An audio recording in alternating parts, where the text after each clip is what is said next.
অবৈধভাবে নির্মিত একটি বাসা ভাঙার কাজ শুরু করেছে সিলেট সিটি কর্পোরেশন সিসিক। মঙ্গলবার ৩ জানুয়ারি দুপুর থেকে নগরের মধুশহীদ এলাকার ওই বাসাটি ভাঙার কাজ শুরু হয়। পরে বাসার মালিক স্বেচ্ছায় নিজ খরচে ভাঙার প্রতিশ্রুতি দিলে সিসিকের উচ্ছেদকারী দল ৬ জানুয়ারি পর্যন্ত সময় দিয়ে ফিরে আসেন।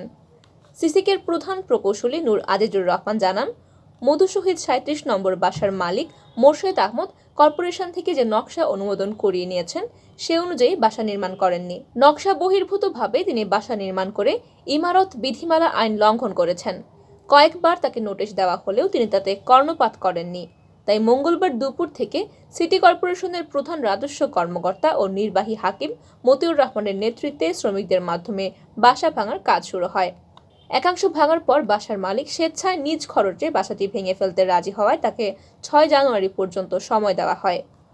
প্রকৌশলী নূর আজিজুর রহমান জানান, বিধি বহির্ভূতভাবে নির্মাণ স্থাপনা উচ্ছেদে সিটি কর্পোরেশনের নিয়মিত অভিযান চালায়। গত সপ্তাহে শাহী ঈদগাহে একটি বাসা উচ্ছেদ করা হয়েছে।